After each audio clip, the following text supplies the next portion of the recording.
Hello, and welcome to Stories Across Borders. Here we discuss stories told across a range of different mediums, books, movies, games, you name it. The only rule is that we can only discuss things in terms of the writing. Anything like acting, animation, mechanics, etc. is out unless it relates directly to how the story is being told. I am Daniel Radford, author, Zombie with Frostbite, and also your host. And today I am joined once more by John Kernan as we continue on with our cycle on remakes, adaptations, and reimaginings. Hello, I'm a man of honor, and we must live by it or die by it, even if it's in season one. Uh, true. If that didn't give it away for you, don't worry, I'm about to. Also, the title of the episode probably did, let's be honest. Today, we are going to be talking about Game of Thrones. Game of Thrones, of course, being an adaptation of George R. R. Martin's acclaimed A Song of Ice and Fire books, which are still not finished at the time of this episode's release, in case you were wondering. And may never be finished unless Grimm becomes a White Walker himself. Now, before we get into things, full disclaimer, while I have watched the show more than once, I have only actually finished the first two books in the series. And if you've been following this show for a while, you probably know that I've gone on record multiple times before saying that I am not actually an enormous fan of Martin's writing style, so I may never get around to the rest, and to be fair, he might not either. Yeah, it's kind of he's such a weird author for me because I still absolutely enjoy his books because the world building is so good and the actual events are awesome, but I'm not in love with his writing style either. It's it's kind of like the only thing that stops him from being an almost 10 out of 10 author for me. I like everything else he's got going on here so much, but like there's stuff I don't like about his dialogue and especially his actual narration at certain parts in the books, which is probably one of the things that makes the show refreshing when you're watching the good parts of it because it doesn't have that. Yeah, he writes in a very Tolkien kind of way, and I have very similar complaints about Tolkien's writing style. Much like He writes like Tolkien, Tolkien if Tolkien was high and reclining in his chair in front of the fire the whole time he was writing. He takes it a notch further. yeah, but much like with Tolkien, like I do genuinely really like the world, story, and characters that George R. R. Martin has created and crafted, and I think I'm familiar enough with them to talk about them well enough for the context of this episode. So I think with that, let's get into it.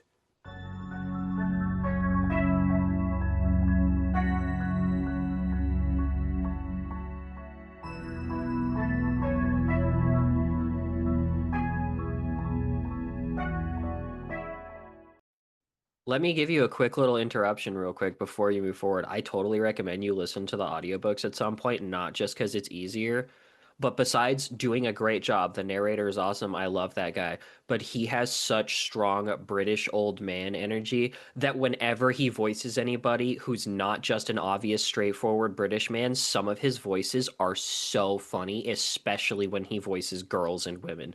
It's hilarious. You have to hear it. Noted. What a point to launch into the meat of the episode. So for those of you who don't know somehow, we're not going to spend a lot of time summarizing the plot of Game of Thrones slash A Song of Ice and Fire because there's Especially a because the lot quickest going possible, on. yeah, the quickest possible summary of A Song of Ice and Fire would be longer than this episode.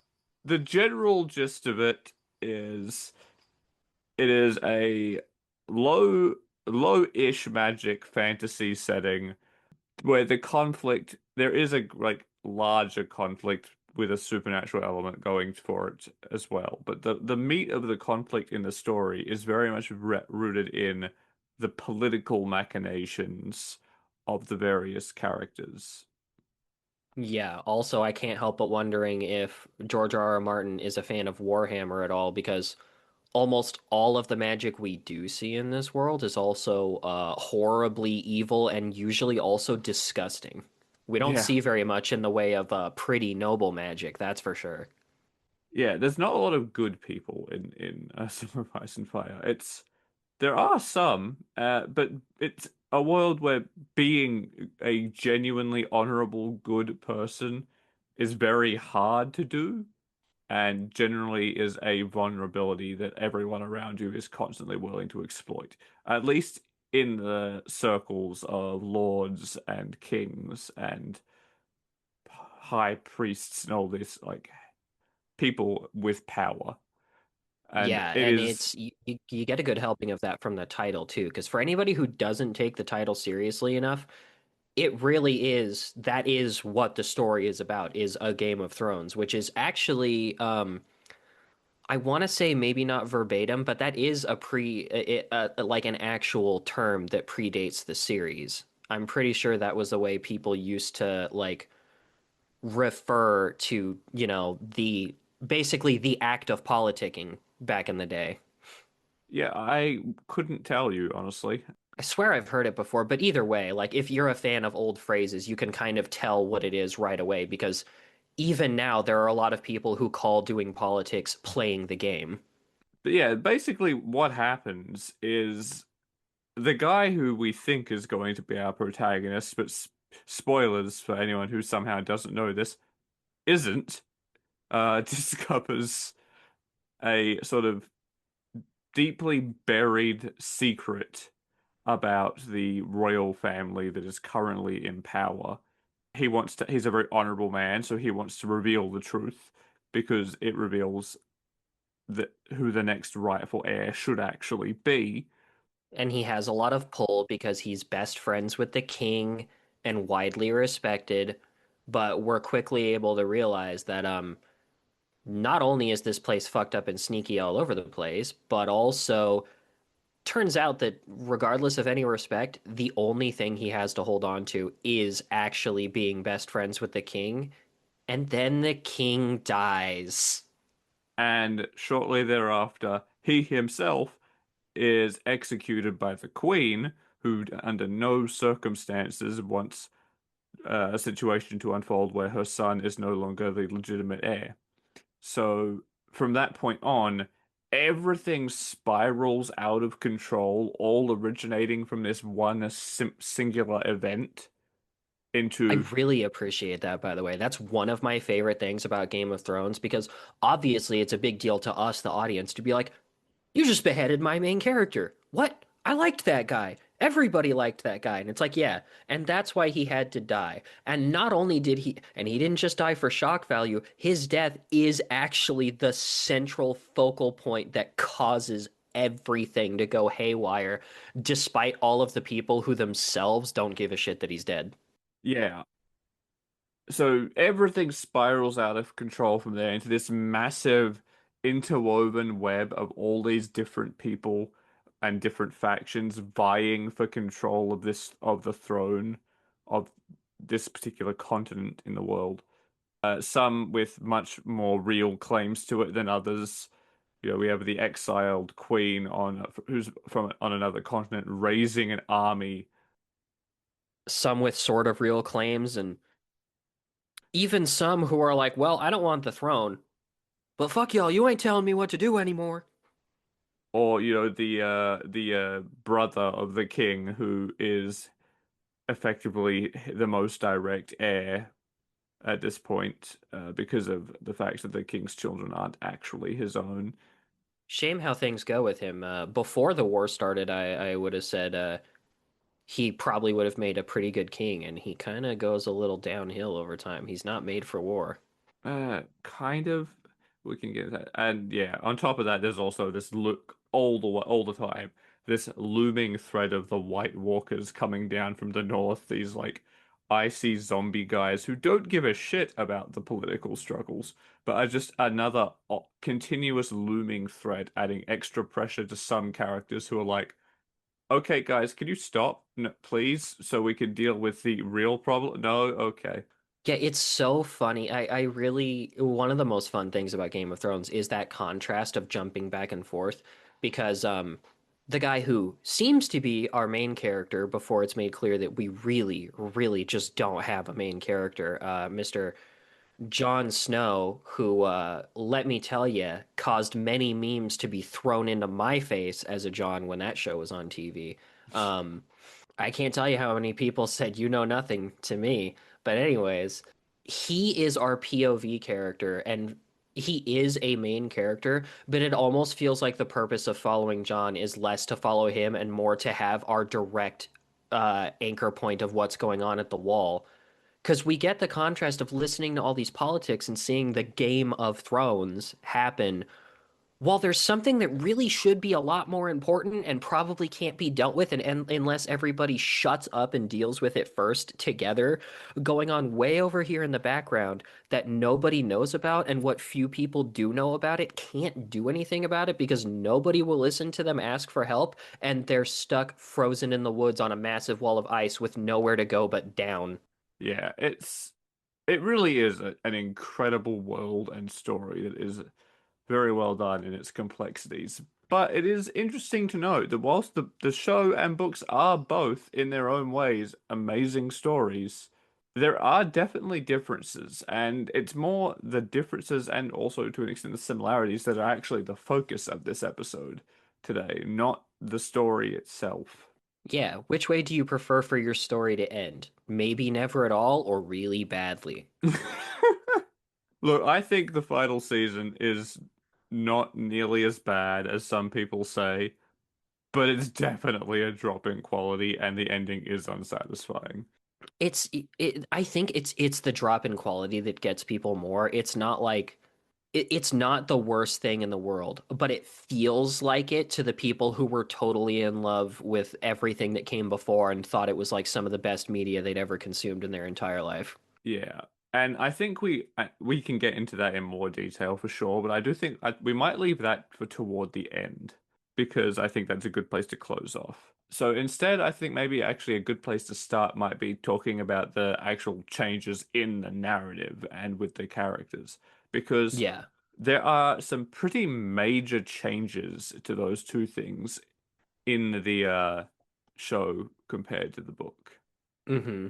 The first and most obvious, honestly, that you might notice, given that the Starks are kind of our quotation marks sort of main characters as well, is that a lot of younger characters in this sto in the books are aged up fairly considerably Yeah. by like sort of 2, 3 years, or quite a few more in the case of Daenerys, I think. I'm not gonna lie, with at least a couple of the characters, I'm pretty sure it's just because they wanted them to be old enough for it not to be as gross to people that they're gonna have sex. Yeah, I mean, I think that is definitely a part of that. Like, I think that honestly, that really is a big part of it. With why this change was made was for the sake of palatability, as well as just the ease of casting and producing the show, because they needed performers who were capable of portraying these very mature, dark stories. Yeah. There are some amazing child actors out there, but a lot of them would struggle with the subject matter because they wouldn't be able to either understand it or comfortably portray it. And you couldn't comfortably portray that from the other side of the camera either. Yeah, it's not as noticeable everywhere else, but it's certainly noticeable with the Starks because generally kids don't really get to be POV characters in this story, except the Starks, and that is like a direct result of them being Ned's kids and him being our very first POV character. They are not just his descendants, but they are literally like the descendants of his point of view privileges, almost, I would say.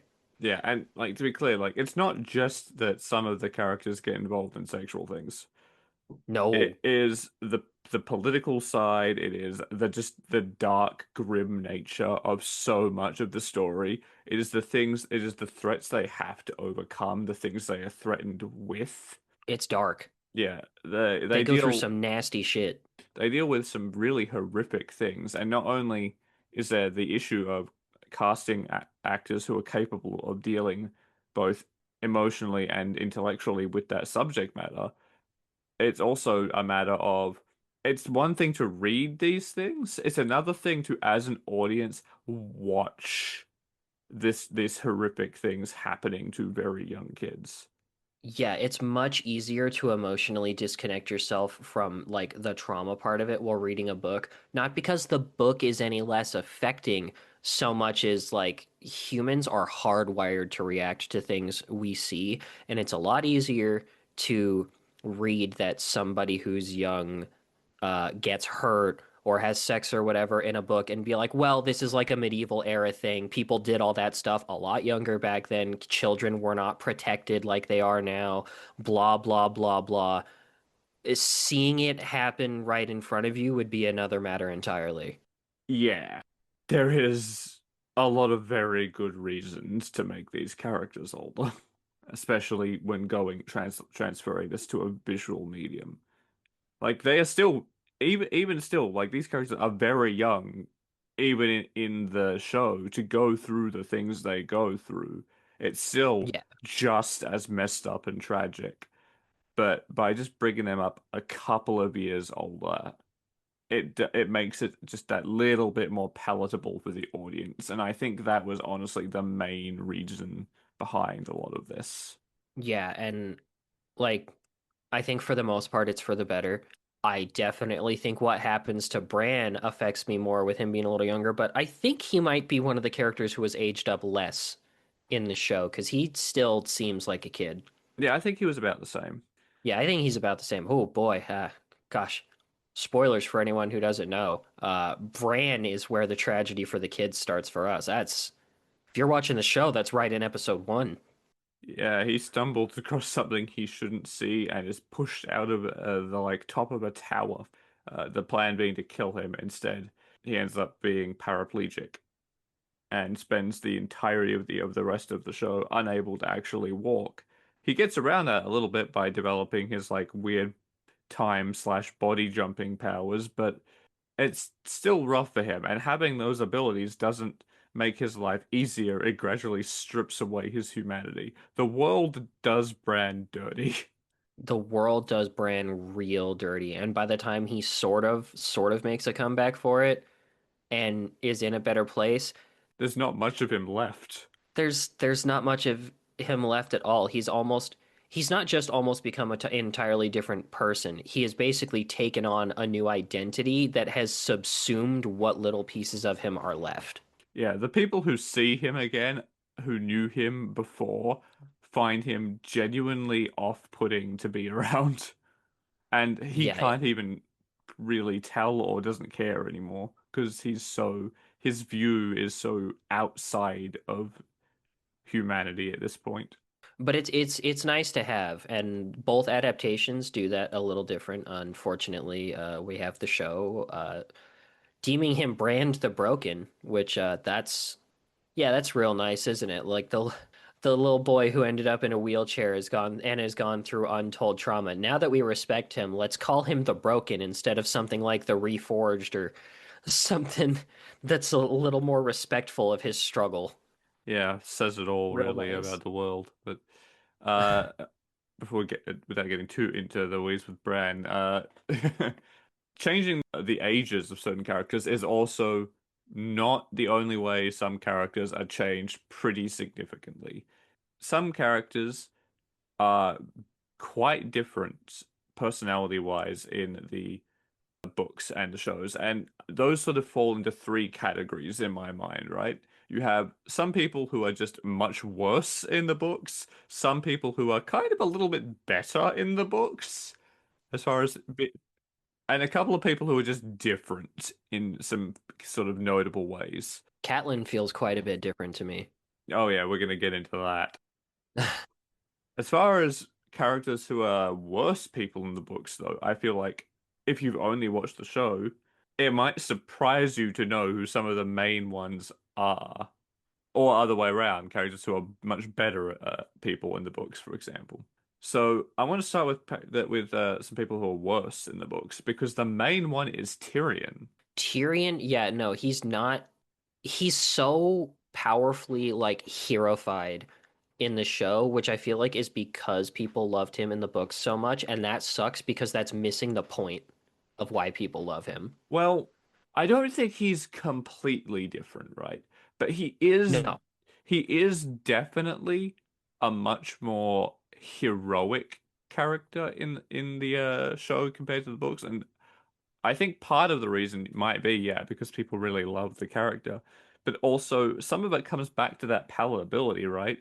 I feel like the showrunners, they didn't want to give us characters who we could look at as heroes. They wanted to be able to say there are people in this world who our audience can and arguably should root for. Because I feel like a lot of the core traits of Tyrion are still present in the book. Like he still does a lot of the same things. He still gives some of the same speeches.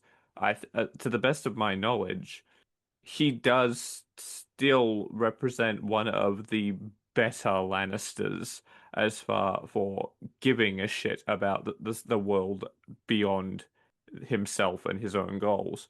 But in the book, he is a lot nastier. He is a lot more spiteful, a lot angrier and more vengeful, and a lot less heroic and even more Yeah. morally ambiguous. Yeah, I was gonna say the biggest difference I feel is just how it feels like the show erodes away a lot of his selfishness, whereas the book still gives you the vibe that he's a good person and he cares about other people, especially a lot more than the rest of his family does. But he also is still so angry at not just the people who've mistreated him, but the world for how he was born and how he's lived. That uh all the mean nastiness and sarcasm and stuff is a shield in the books, but it's not a mask like it sometimes feel like it's presented as in the show. He means most of the mean, nasty shit he says. He is an angry little man for how dirty the world has done him. Yeah, because I mean that's the way it works. Like it's very realistic. And it's realistic for it to go either way, to be fair, but it's very understandable. He is a very intelligent, gifted man who has been constantly ground into the dirt, not just by his family, but everyone he comes into contact with. That he is disregarded at best and mistreated horrifically at worst, purely because he was born with physical deformities that are looked upon poorly. And he gets to be treated that way despite the fact that everything else about him is like the strongest upholding of his family's values left in the family. Yeah. He's way more of a Lannister than any of the other Lannisters in all the good ways. But just because he was born the way he was, not only is he treated horribly, but his own father hates him and heaps power and wealth and favors on his horrible, awful, incestuous siblings. He has good reason to be as angry as he is and as hateful and spiteful as he is. It's just that he has this, a justifiable, yes, but he has a massive chip on his shoulder, and it's like that element is present in both versions of the character. It's just the books are a lot more willing to focus on that aspect of his character and that deep-rooted, very dark spite that is just rooted in his being compared to his book counterpart, which is, sorry, his show counterpart, which he has those traits, but they're dialed down to focus on his more positive ones. And I don't know, I don't think that's necessarily a bad thing. It is just different. Yeah, I think for the most part, it is just different. There's one area where I definitely think it's a bit of a down spike, but that's just it, it makes me appreciate his connection with Jon Snow less. I don't actually clearly remember if it happens in the show, but really early in the book, like while we're still following Jon's perspective, Tyrion like walks off to the side and they have a little one-on-one alone. And Tyrion's spitefulness and anger really comes out there, but it comes out in a constructive way because despite the fact that they have completely different problems, Tyrion sees a similar person and a similar outcast No, in that Jon. that does happen in the show. It's one of the it's a very impactful moment. And Yeah, I like it better arguably in the books because I feel like Tyrion's anger and spitefulness sharpens it a little bit more because he's basically telling Jon like harden up.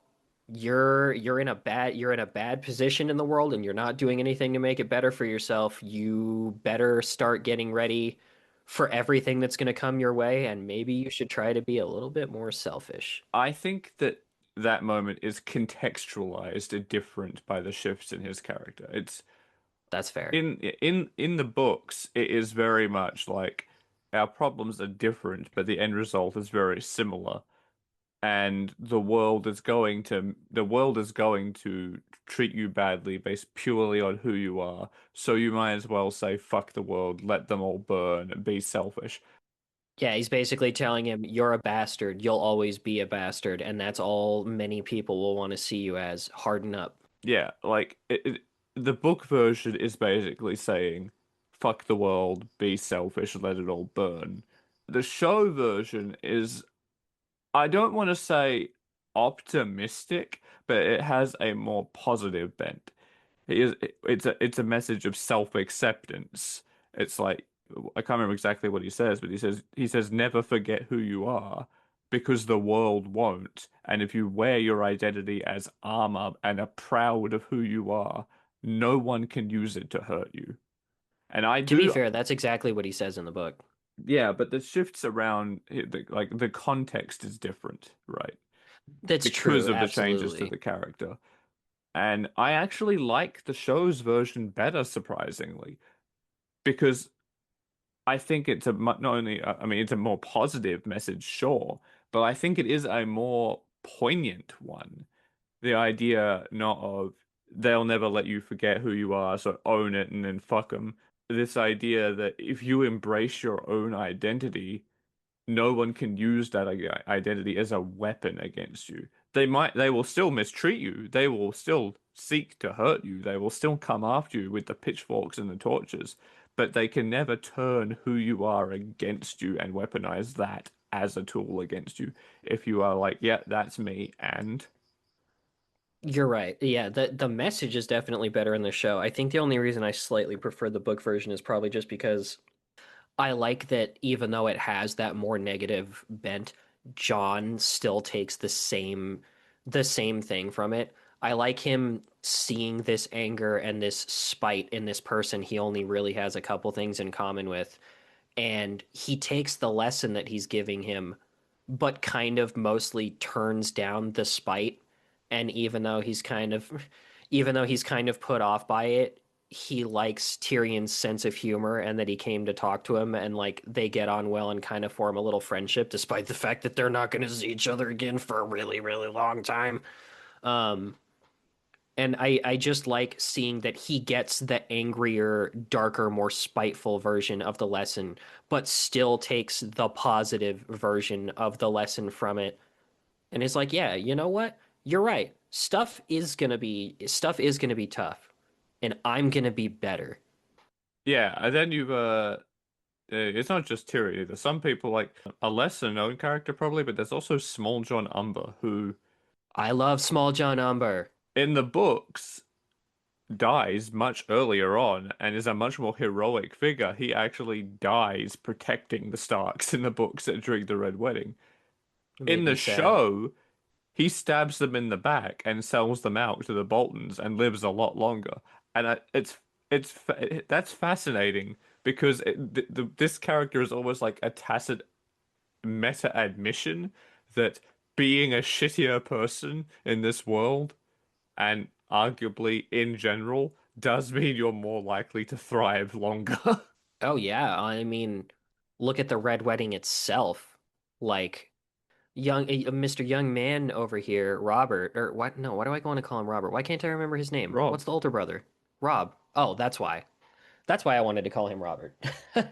But yeah, no, Rob's over here trying as hard as he can to just be his dad too, Electric Boogaloo. And his reward for that is to get what he got, well, but to be worse. fair, he does do one thing his father would never have done. He breaks a promise. That's true. And that's what gets him killed. It's very interesting because it is the one time I can think of where the choice to be dishonorable is actually what fucks someone over and gets them killed. Yeah, it's a shame because that was all he had to do, and it sucks because he was in so 100% a devil's bargain. Like Rob was in the exact situation that people are always imagining when they try to do arranged marriages, except his was so real. The consequences of choosing love over politics and practicality have the potential in a situation like that to spiral so hard out of control. And they did because not only should he have stuck to the deal he made, but he just really allowed himself to underestimate just how brutal and selfish and obsessed with their own honor and the respect of deals specifically that the Boltons have. You do not break a deal with the Bolton, no matter what it is. If it's a bad deal, then you should have done a better job at the negotiating table. Yeah, and I mean, yes, Small John dies trying to protect him from the consequences of that mistake in the books, whilst in the show he actually lives on, continues for quite some while, and then sells out other Starks to the Boltons. It's a very big departure from character, but he's also such a fairly small character, no pun intended. So I feel like people wouldn't note it. Yeah, my only conflict on that is I like showing him being rewarded for being a shitbag, but also I like just the raw thing of no, there didn't have to be any betrayal here. Rob's betrayal of the Boltons was all it took for everything to be ruined because that's how far they'll go. Yeah, it's one of those things. That's another one where it's like I struggle to say one is better than the other. They just end up Just different. illustrating different things, or the same thing from different sides, arguably. And speaking of better people, as a side note, some characters are actually better people in the books. Weirdly enough, it doesn't happen often, but it does happen. There are two primary examples I can think of. We're not going to include Daenerys here because that's complicated because we don't know how her spiral is going to be handled in the books because they haven't got there Yeah. yet. But two prominent examples, the most notable of whom is Stannis, by far. In the books, I mean, the show talks about him being a very just, honorable man at first as well, and does start portraying him like that. But he also comes across as much more lustful for power to the point where he is willing to sacrifice everything and everyone dear to him to get it because he thinks it's owed to him. Yeah, he's in such a weird place in the Game of Thrones because you're looking at him like, yeah, he's a pretty good leader. He probably would make a good king. But his problem is how confident he is that he deserves it, that it not only should be him, but has to be him. Yeah, to the point where, in a bid to get some supernatural assistance, he is prepared to sacrifice his own child, who he apparently loves deeply, in a very brutal, painful way. I think, genuinely speaking, the worst thing we see done to a child in that show is that Shireen is burned alive as an offering to this mysterious god. That hasn't Yeah. happened in brackets yet The in the fire god books. R'hllor is so scary. No, but plenty of other scary stuff Yeah. happened in the books with oh God, I forget her name, but that lady's scary.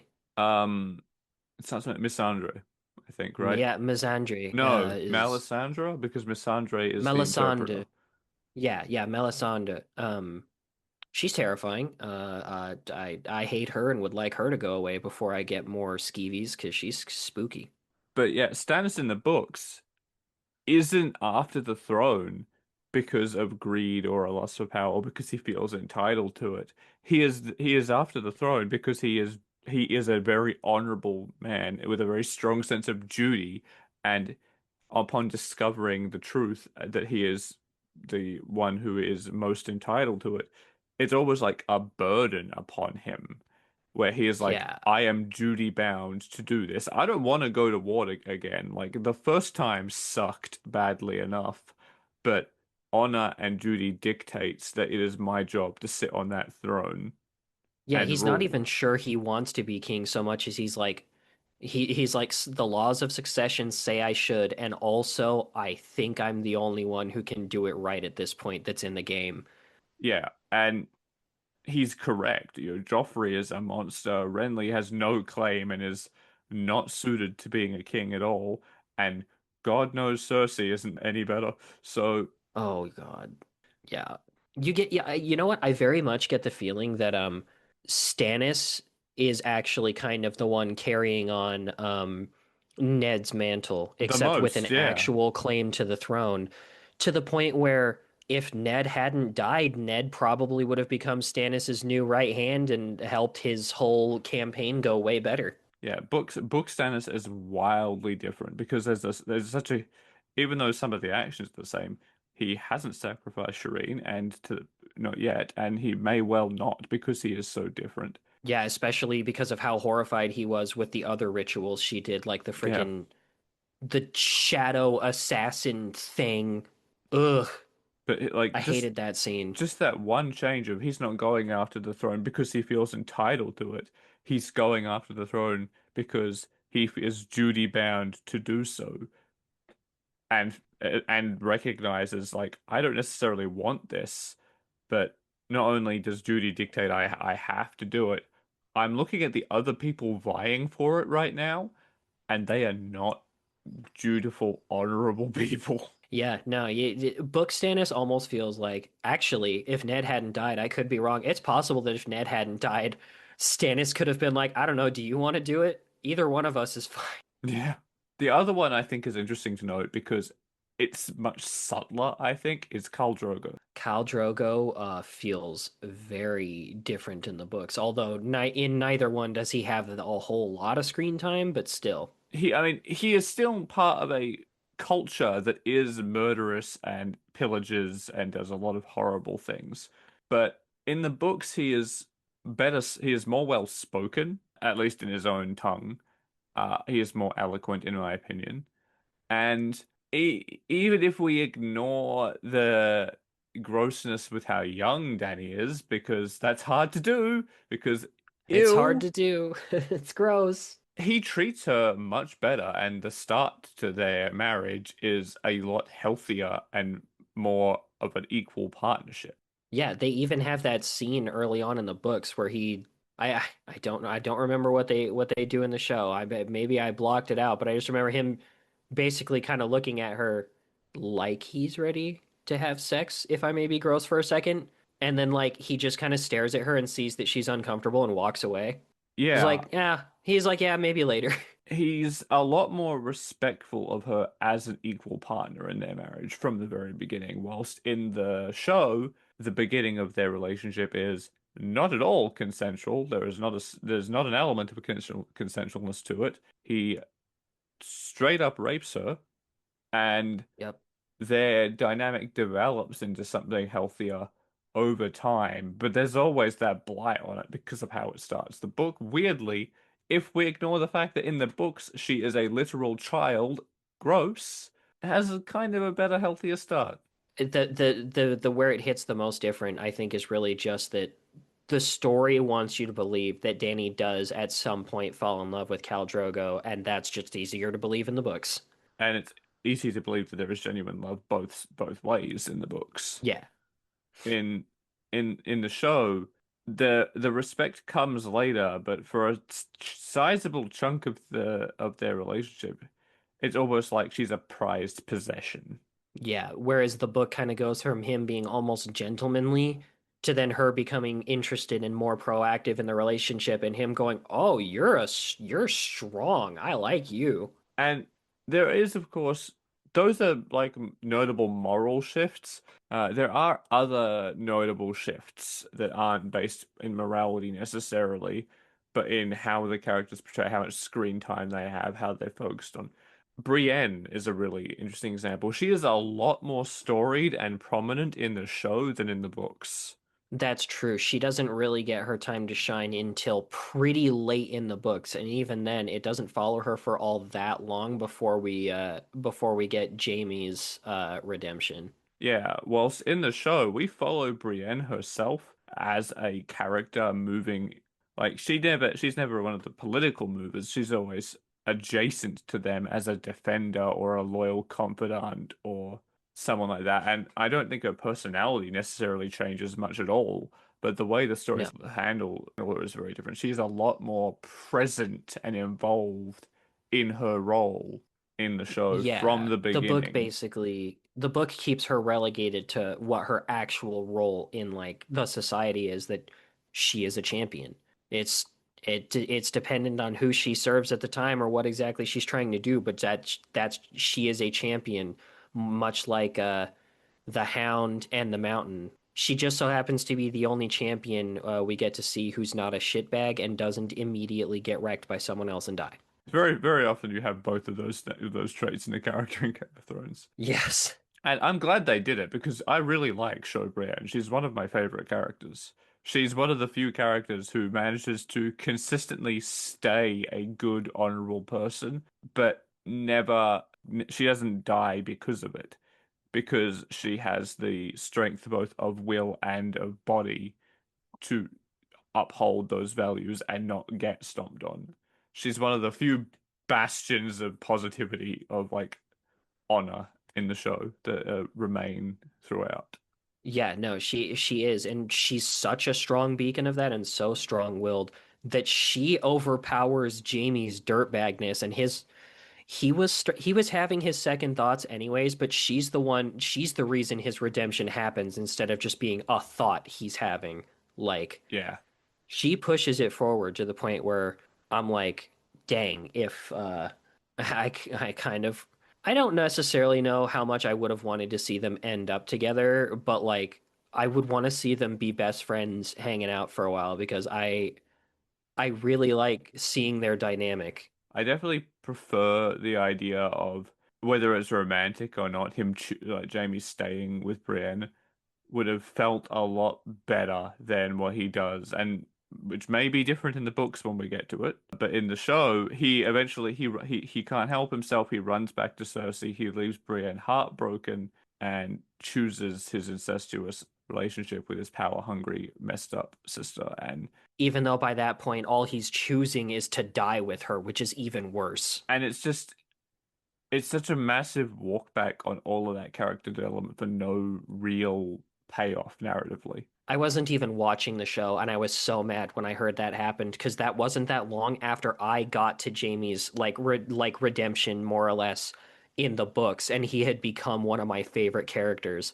And then they're like, "Oh yeah, no, him he went back with Cersei, and they died in a collapsing roof." And I was just my jaw dropped. I was like, "You no, what? You can't. Yeah, That's that goes against literally everything we were doing." yeah. Some other sort of notable characters that are different. To some, maybe to a lesser extent, I think we can briefly touch upon the Starks because They don't change Sansa as much. is different at this stage in the books and the show, but that is largely because the books haven't caught up to where the show ended. So she is still a lot more naive and being pulled around and used and hasn't found that inner strength of her own yet. Yeah, kind of it's really hard reading through Sansa's bits in the book because I don't know how thoroughly the show cakes it on, but the books make it clear that not just naive. Part of why everything's going so bad for her is she's the only Stark who genuinely is just not very smart. She's not that weak in morals, and she has a decent amount of willpower underneath the delicate lady persona she really wants to embody. I don't think But I don't think she's she's not yeah. stupid. I'm not trying She to say likes that, but like wit and cunning and guile, I guess. the reason I say she's a little dumb, and I would say at the very least, she has low practical intelligence, if not other kinds of intelligence, is that like it takes her entirely too long to figure out that she has to step up and do something for herself, and that like if she keeps going with the flow, things are only gonna get worse because literally everybody is manipulating her. It's so sad, but it embodies an important part of the story that we only get to see through Sansa, and that's everybody is constantly moving the pieces around the board on the Game of Thrones, but Sansa's the only POV character we get who spends a large piece of time or a large chunk of time just being one of those pieces and still not figuring out that she is just a piece to literally everybody, even the ones being nice to her. Yeah, it's she hasn't realized that and hasn't taken the step to become a player. And I gotta say, like, I really liked her development in the show, and I hope that the books do take her the same way because in the show, she has one of the best character arcs.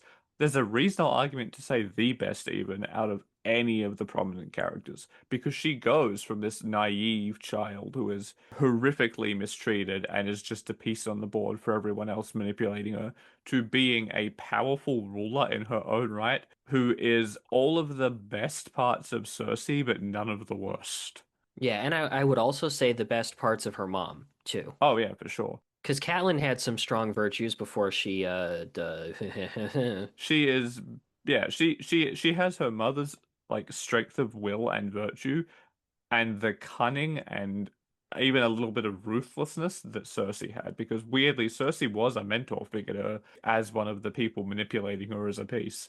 So she learned yeah, a lot from Cersei. it's one of the only even ever so slightly altruistic things Cersei did was she didn't love Sansa and she didn't hesitate to manipulate her, but she did see a fellow woman in a situation she was in for a long time and did take steps to try to teach her some of the lessons she learned ahead of time before she learns them the hard way, admittedly. It's just the same, she's also a hyper bitch, Yeah. so. Development pending. We'll see what happens there, maybe.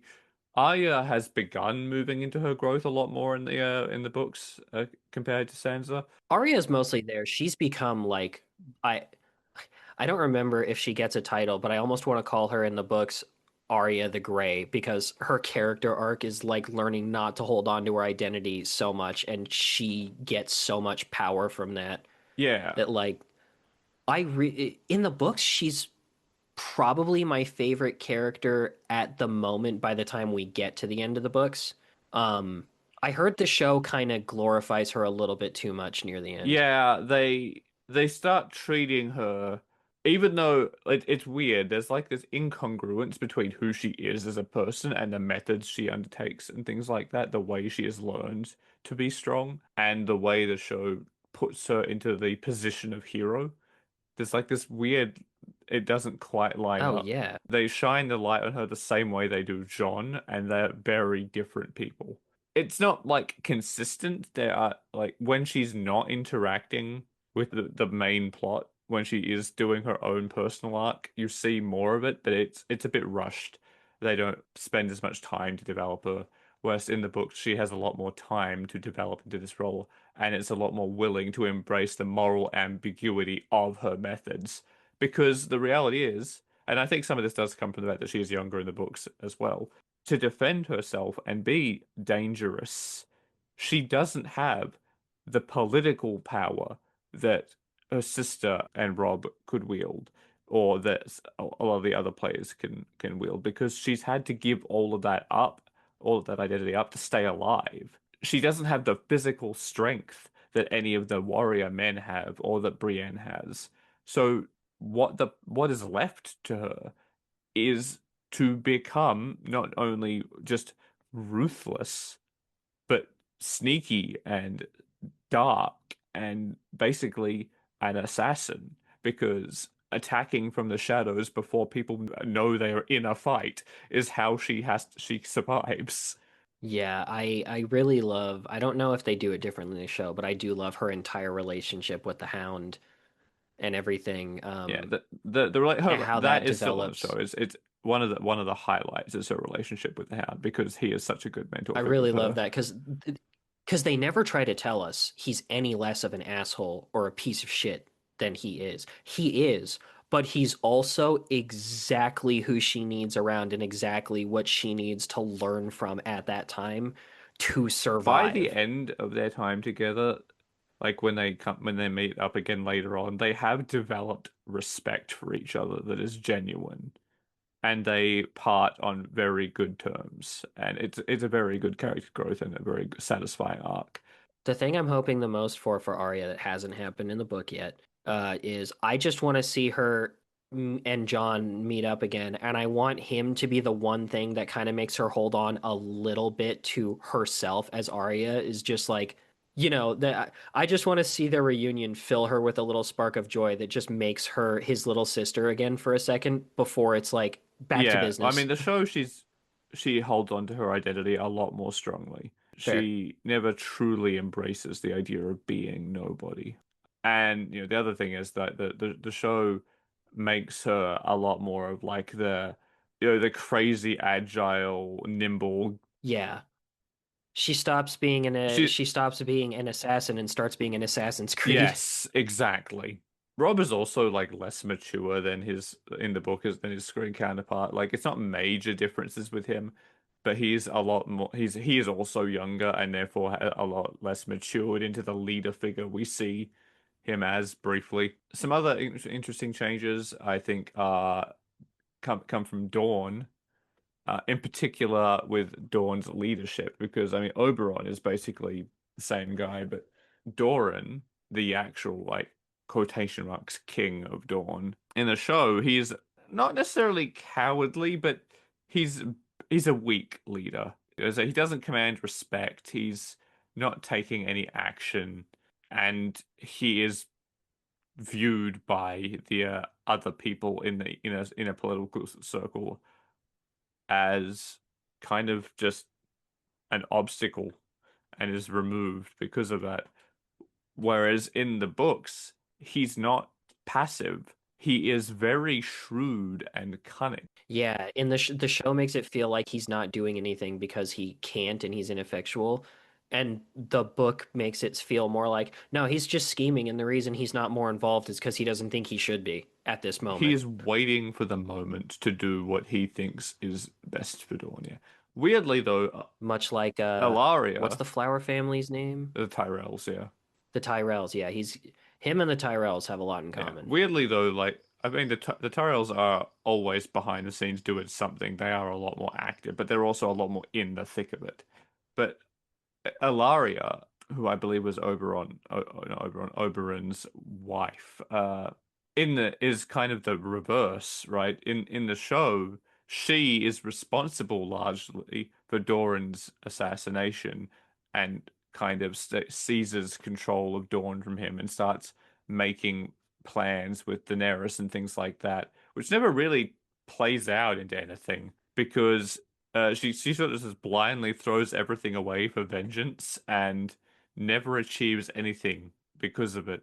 In the books, she's the peaceful one. She is saying to her children, "Don't seek revenge. Don't, it's not worth it. We will be peaceful and passive, and that's how we will come out of this okay." It's a massive departure. Yeah, it's an interesting balance to see too, because like you can see that in some ways with the way things are going, she's both right and wrong. As long as they're not getting too involved, Dorne is safe with everything that's going on right now because Westeros has too much shit going on with Westeros to do anything to anybody outside. But depending on who becomes the new ruler of Westeros, they could still just be completely screwed afterwards. If it's somebody who wants to conquer and expand, the fact that they didn't make any enemies won't protect them. Yeah, it's interesting, and there are results from that because Dawn's role is becomes quite different in the books as a result because of that different dynamic with its sort of ruling figures. Because Dawn changes from, I mean, they're there, they exist, like they have a role to play, they're involved, but they're mostly sidelined to they are fittingly, given the use of snakes and so much of their symbolism in Dawn, they are a viper. They are waiting for their moment in the books where they're going to see which ways the winds are blowing and then strike, be it politically or militarily, doesn't matter at the moment that benefits them. It completely changes them. Yeah, it's interesting seeing the Tyrells do almost the same thing, but just actively. They are constantly doing their scheming and their schmoozing and their communicating outwardly, but still just constantly having their plans in the background and planning to be like, whatever. whatever happens, we're gonna come out of this alive. And you're speaking of the Tyrells, Loras is also quite different in the books, not necessarily in personality, but the books have a much more layered approach to his character. He stands a lot more on his own as one of the Tyrells who were engaged in all this, and as a formidable warrior in all this. I really like him in the books because they reveal I love the reveal that he's kind of genuine, but also he doesn't actually have that much influence with his family because his mom literally sees him as the dumb pretty boy face who exists to be a shining symbol of how great the family is and doesn't want him to be anything else. And he's like, I have opinions. I have thoughts. Yeah, he's in the show, he is mostly used to highlight other things. He is either an attachment to Renly to showcase why Renly is looked down on a little bit because there's plenty of homophobia still in the setting, but also, Hmm. just to prop up Renly's ego, or as a victim of the Faith Militant to show how out of control they have gotten when they become a thing. In the books, he stands on his own. He has his own motives and his own like things he's trying to do. And I mean, Barristan Selmy's kind of in a similar situation. He's a very storied, heroic, legendary character in the world, but he gets a lot. I love He doesn't Barristan. really live up to that reputation in the show. Whilst in the books, he gets a lot more time to shine.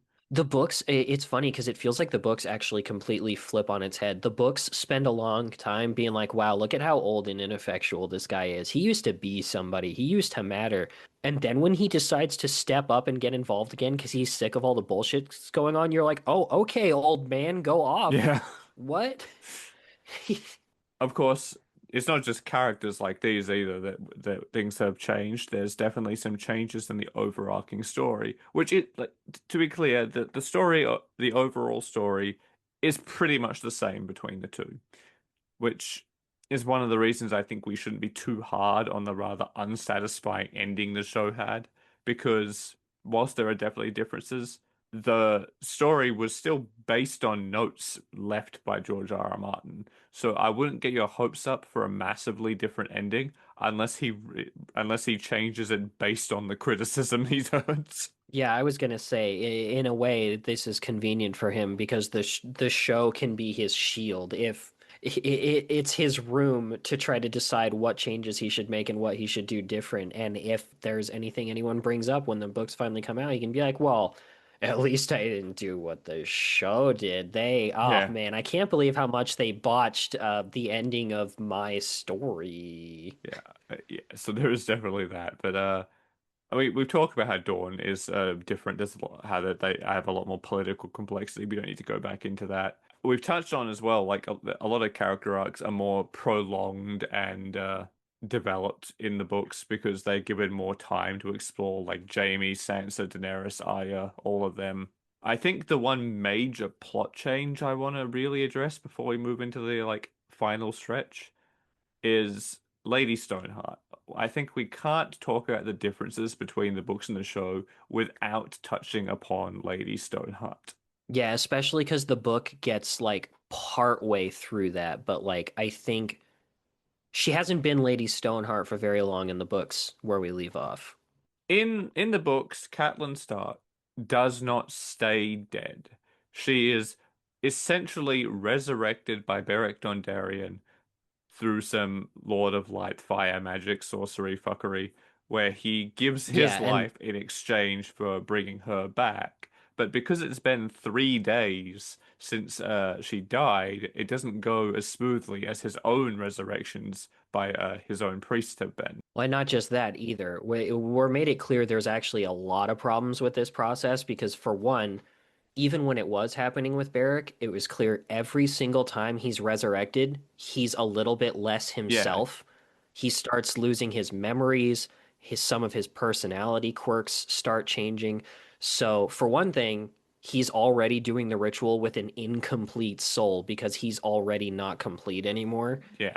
And on top of that, you lose something when you get resurrected anyways, and it really seems like what Catelyn has lost is like her warmth, ironically, with it being a fire resurrection. Yeah, she's basically resurrected as borderline a vengeful zombie.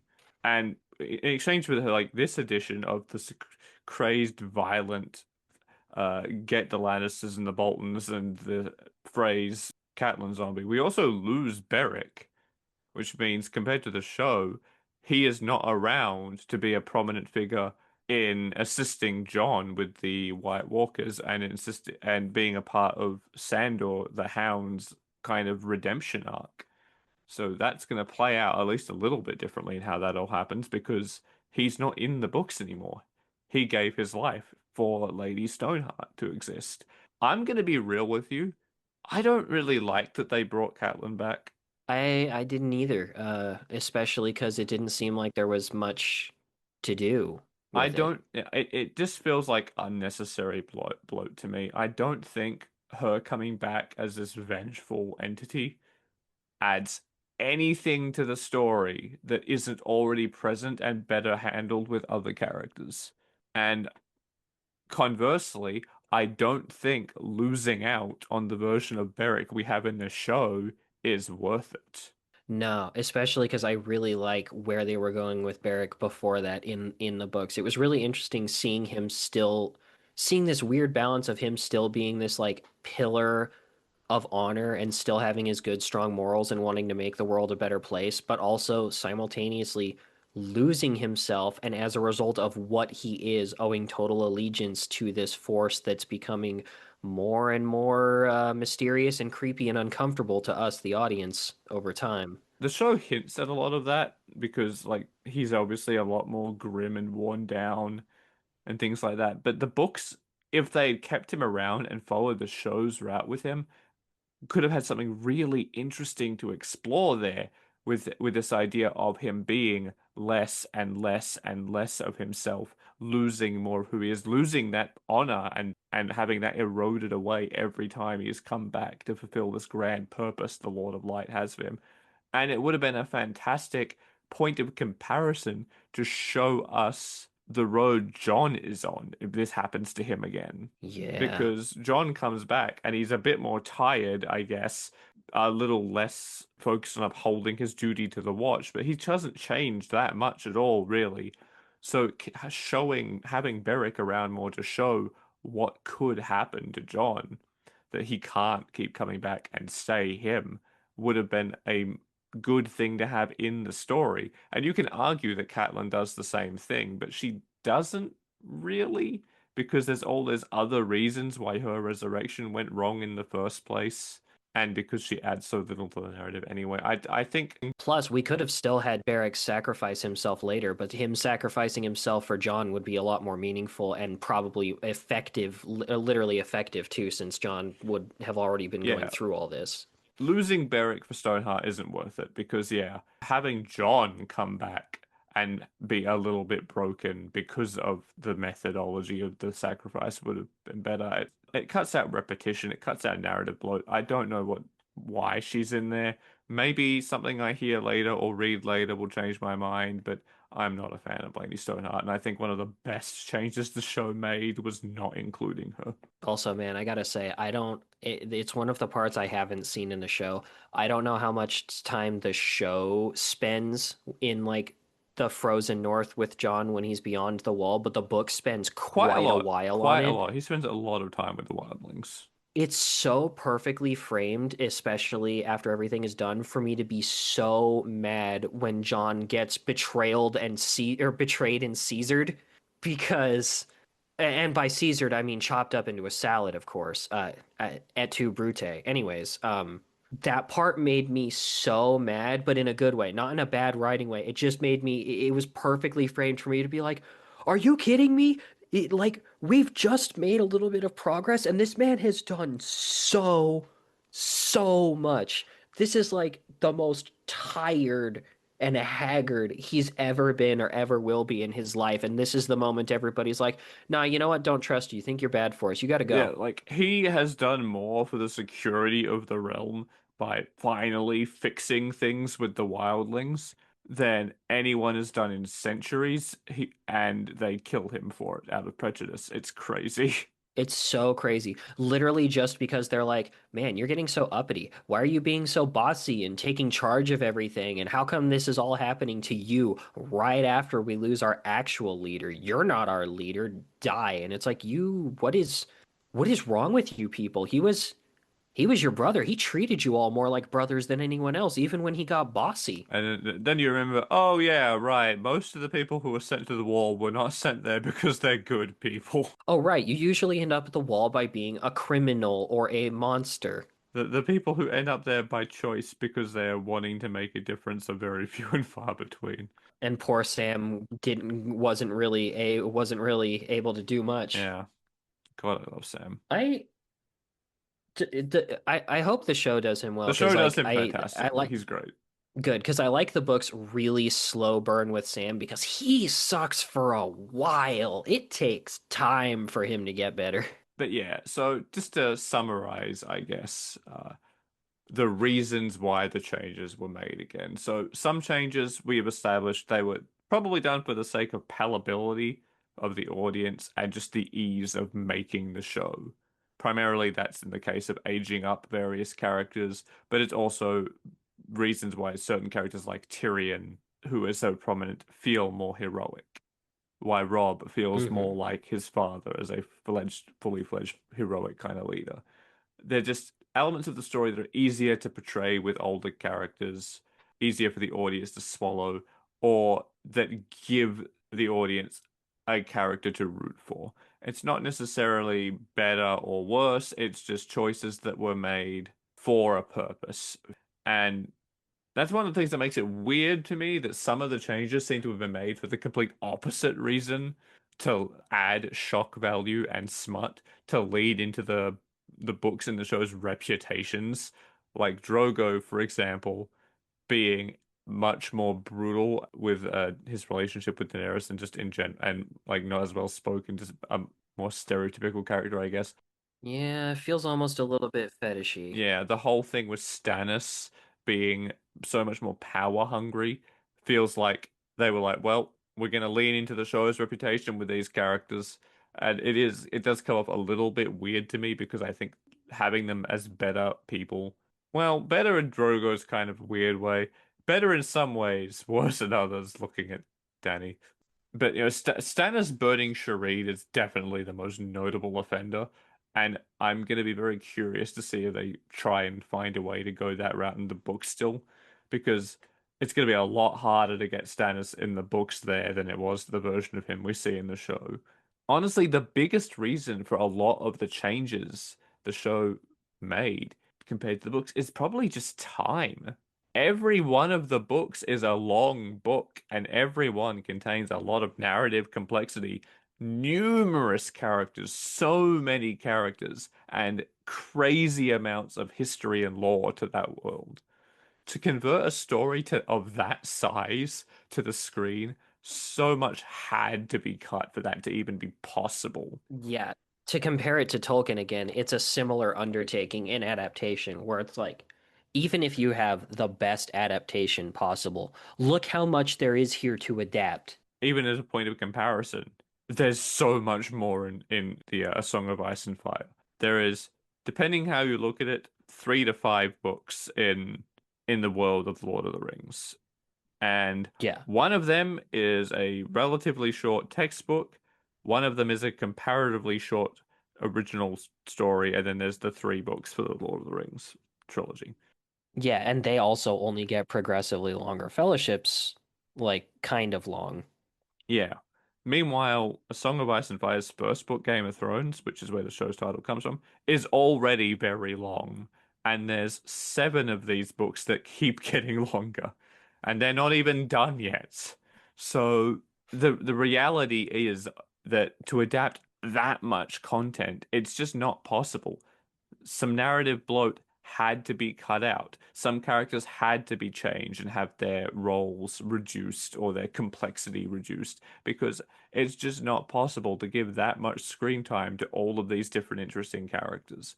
So if your favorite in the books is different or not as explored in the show, that's not because of bad writing necessarily.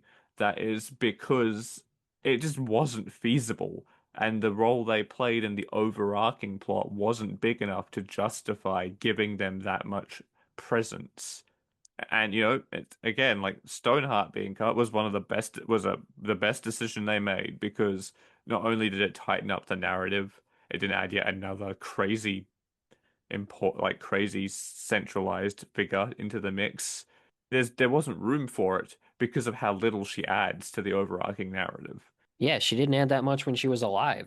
Well, I like most of what she added in when she was alive, I would almost say was tangential, and a lot of it too is, for me at least, like the impact and the shock of just how many things she specifically as a character leaves unresolved in her death, especially like her and John never making up, because I will admit it is kind of sad to see that she really couldn't ever bring herself to love him because it's she clear that he tried. was, she tried a little bit, but it was also really clear that like he loved her and didn't hold it against her, but he always had that pain in him of, I'll never be her son. I'll always Yeah. be the bastard. I'll always be her husband's one betrayal when she looks at me. Yeah. I think she was an important character, but her role was served. She had fulfilled her purpose in the story when she died at the Red Wedding. And I don't know. Stoneheart, not a fan. And I guess, No, Stoneheart, mean, yeah, bad. and I guess as getting into it, we would be remiss not to just at least briefly address the final season of the show, because whilst it was, as I said, based on notes given by Martin, it was written before the books reached that point in the narrative and quite a ways before it. And it did suffer for that. I truly, like I said, I truly don't think the final season is as bad as a lot of the fan base says, but there was definitely a noticeable drop in quality compared to the previous ones.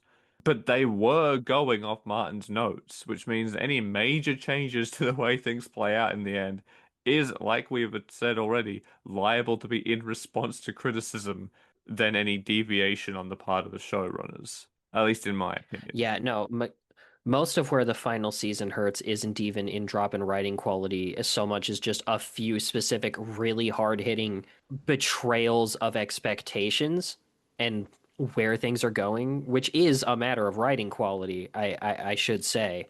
I feel like my vibe, at least when I learned about the stuff that happened in the final season, was a lot less, oh my God, this is so shitty and stupid, and more like, what? How could they do this? How could Jamie end up dying this way? Why are Jon and Daenerys being so weird and creepy about their couple stuff, and they're just suddenly inflicting some of the Targaryen madness on Jon now that he knows he's a Targaryen or whatever, and like, why the dragons become stupid? What's going on with the The dragons over here? biggest issue, I think, right, is they realized they only had some notes to go off of. They had run out of source material other than like some dot points. Probably, I mean, they were probably long dot points, but you know what I mean from George R. R. Martin.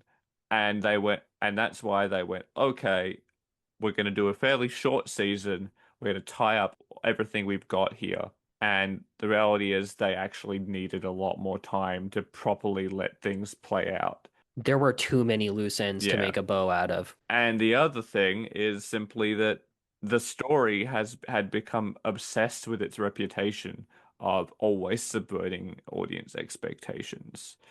And it decided to lean hard into subverting what we thought was going to happen when now was the time was right to do what was expected to hit a satisfying ending for all of these characters. But the thing to remember is that we don't have a guarantee that the books aren't going to do the same thing and end the same way. The biggest difference is just the space that will be available to get to that point. The only thing that gives me a little bit of confidence, as long as Grimm hasn't given into his reputation too much in his old age, like the show did, is the reason his story had so many twists and subverted expectations so much was ironically because he doesn't write in a way that cares about the audience's expectations. He has his plan and he sees the characters and sees that they would do this or this would happen next and this would happen as a result of that. And it's going to happen whether the audience is ready for it or not, which is what gives us Ned's beheading is like it feels less like the goal was at some point things are going to go bad for Ned and he's going to die and more yeah, he's trying to do all these things. Nobody else here is as honorable as him, which means he's a problem for literally everybody, and so they got rid of And him. also, he had to die for the story to happen. He had to die for the story to happen, but it's like it's also it was always going to happen this way. He put himself in a position that could only ever end in his death. Yeah. So that's A Song of Ice and Fire slash Game of Thrones. And I think the way to wrap it up is to ask a question, especially in light of the final season of the show's a little bit of a blot on the legacy of the show. And that's, was Game of Thrones a good adaptation? I think yes, unequivocally, like I'm having trouble saying this word, unequivocally, yes. I would overall say yes, especially because I forget their names, but those lead writers, it seems to be kind of their thing. I haven't seen much of anything of their other stuff, but it seems like while they, at least as far as I can tell from the show, are pretty good writers, that their real strength is in adaptation. It seems like they are adaptation geniuses when they have the material to adapt. Yeah. The reality is like, yeah, there is some departures from the books, but by and large, those departures make sense for what they were doing and for And a the couple of time them they are had. Yeah, improvements. some of them were legitimate improvements, even. I think in the end, the show was a fantastic adaptation that was different in some ways, worse in some, better in others. And that the reason it went off the rails is largely because one, two very skilled adaptive writers ran out of source material to adapt and were left with notes on how on where things were going to be, but not necessarily all the details of how they got there. And that left a weirdly paced, unsatisfying final season. And also just they needed more time. I mean, George R. R. Martin's allowed all the time in the world. I think they maybe needed a little bit more time and a little bit more space allocated to them to make that pacing feel better. Yeah, and I find it so interesting to make a parallel because this is one of the things that it's such a big deal in the West and also in live action in general. It's not a thing that happens that often in this media with adaptations, but this is an exact thing we've talked about before that happens all the time and happened with a lot of the most classic and famous anime of all time. Did great, did gangbusters, super successful. Hey, by the way, the source material's not done yet, and it's not getting done very fast. Oh no, we caught up. Yeah, like they had a choice. Either they could take a very long break or they could do the best they could with what they had. And clearly that break, despite what how much we might complain about what came, it's obvious by now that that break wouldn't have worked because the next book's still not out yet. And never would have been allowed anyway, let's be honest. No, no, absolutely not. Like they did. The bigwigs would be like, "Are you kidding me? Do you have any idea how much money the last couple seasons of this show have been? We've been current. Nobody's gonna care anymore if we stop. No, but make it." All right, so to wrap things up, if you guys have enjoyed listening to this, you can find it in more episodes in various places. If you are listening to this on my site, radfordriots.com, you can also find it on Spotify, YouTube, Apple Podcasts, all that. If you are on my site, or if you're one of those other places and want to check my site out, of course, you can also find my various stories, poems, the other podcast, my serialized short stories, epilogue, and of course, you can buy my books there as well. And you will see plenty more collaboration with John here, who you can also find streaming on Twitch as Sephir, Sephear, on YouTube under the same name, where he is very entertaining. I do my best. Until then, goodbye.